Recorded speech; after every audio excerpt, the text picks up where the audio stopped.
வணக்கம். இது நிலா கிச்சன். இன்னைக்கு நாம் ஒரு இன்ட்ரெஸ்டிங்கான ரெசிபி தான் பார்க்க போகிறோம். செட்டிநாடு ஸ்பெஷல் ஒரு ஹெல்த்தியான ஆடி கும்மாயம். இது இப்போ எப்படி பண்ணலாம் அப்படின்னு சொல்லிட்டு பார்க்கலாம். அதுக்கு முன்னாடி சப்ஸ்கிரைப் பண்ணாதவங்க எல்லாருமே சப்ஸ்கிரைப் பண்ணிவிடுங்க. இப்போ வாங்க வீடியோக்குள்ளே போகலாம். ஆடி கும்மாயத்துக்கு நான் இன்னைக்கு ஹெல்த்தியான ஒரு ரெசிபி. முழு கருப்பு உளுந்து, பாசிப்பருப்பு, கருப்பு கவுனி அரிசி 3 தான் வச்சு செய்ய போகிறேன். அதனால இது ரொம்ப ஒரு ஹெல்த்தி. ஃபஸ்ட்டு அரிசி, உளுந்து, பாசிப்பருப்பு 3ஐயும் தனித்தனியாக வறுத்து எடுத்துடலாம். ப்ளெயினாக ட்ரை ரோஸ்ட் தான் பண்ண போகிறோம். தோல் எடுக்காத முழு உளுந்தில் பண்ணுறோம். தோலில் நிறைய நியூட்ரிஷன் இருக்குது. தோல் வேஸ்ட் பண்ணாதுங்க. கடாய் ஆன் பண்ணிட்டு கருப்பு உளுந்து 1 கப் தட்டிடுங்க. தட்டிட்டு 1 டீஸ்பூன் அளவுக்கு வெள்ளை உளுந்து. எதுக்காக அப்படின்னா கருப்பு உளுந்து வறுக்கச்சில் கலர் சேஞ்ச் ஆகிறது நமக்கு தெரியாது. இந்த வெள்ளை உளுந்தும் சேர்த்து போட்டோம்னா வெள்ளை உளுந்து நல்ல கலர் வந்துச்சுன்னா கருப்பு உளுந்து வறுபட்டுச்சு அப்படின்னு அர்த்தம். அதுக்காக தான் ரெண்டும் சேர்த்து போட்டிருக்கோம். இப்போ ரெண்டும் நல்லா ப்ரௌன் கலர் ஆகுறது வரைக்கும் ரோஸ்ட் பண்ணி எடுத்துடலாம், வறுத்து எடுத்துடலாம். வெறும் வானலியில தான், நெய் எதுவுமே கிடையாது. ஃபர்ஸ்ட் இதை வறுத்து எடுத்துருவோம். செட்டிநாடு ஸ்பெஷல் ஆடி கும்மாயம்.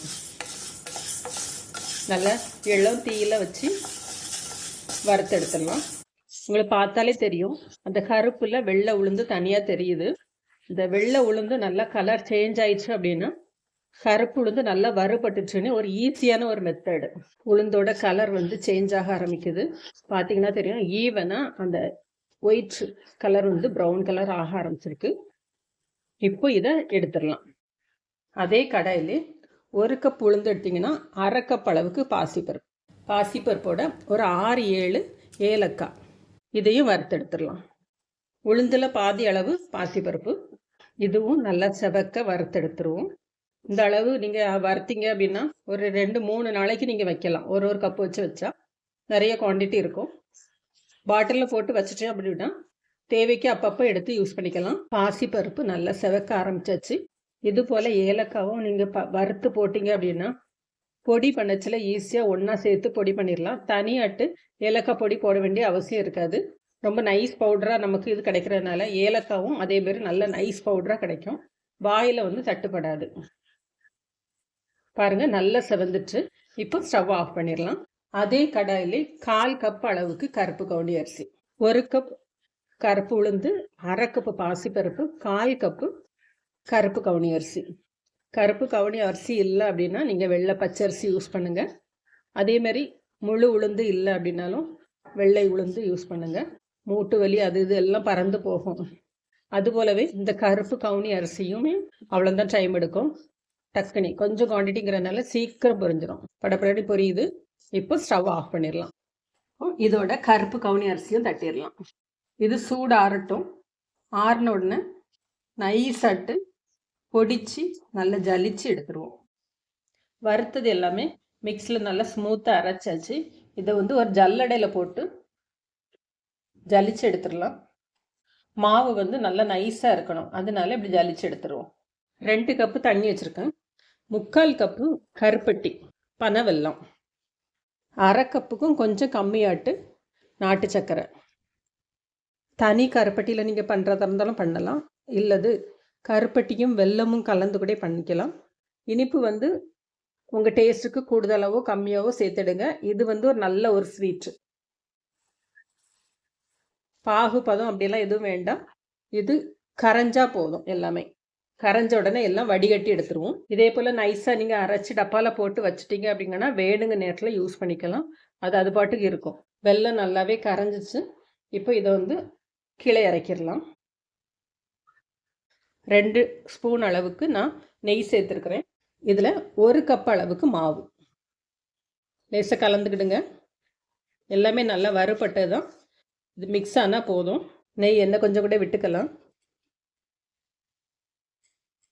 செய்கிறச்ச நல்ல வாசம் வரும். அந்த நெய் வறுத்த மாவு எல்லாம் சேர்ந்து கலந்து ரொம்ப ஒரு டேஸ்டான ரெசிபி. அதே டைமில் ரொம்ப ஹெல்த்தியான ரெசிபியும் கூட. ஆடி ஸ்பெஷல் ஆடி கும்மாயம், செட்டிநாடு ஸ்பெஷல். கரைச்சி வச்சிருக்கிற வெள்ளைப்பாகு இதில் விட்டுடலாம். நல்லா கலந்து விடுங்க.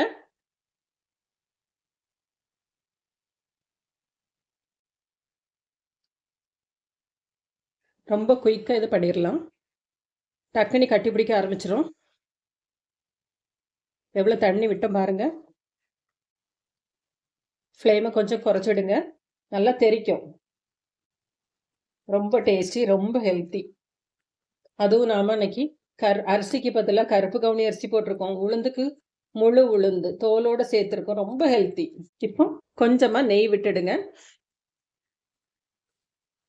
கொஞ்சம் கொஞ்சமாக நெய் விட்டு தான் செய்யணும். ஒரேடியாக விட்டுறாதுங்க மொத்தமாக. நெய் இழுக்க இழுக்க கொஞ்சம் கொஞ்சமாக விட்டுடுங்க.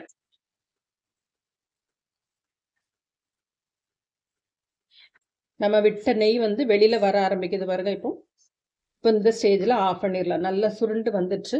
விட்ட நெய் வந்து ரிலீஸ் ஆக ஆரம்பிக்குது.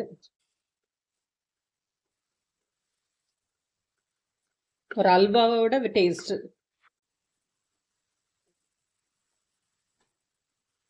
பாருங்க எந்த அளவுக்கு சைடெல்லாம் ஒட்டாம நல்லா உருண்டு வருதுல்ல, இதுதான் அதோட ஸ்டேஜ். இப்போ சுத்தி விட்டா அப்படி கரங்கி வருதா?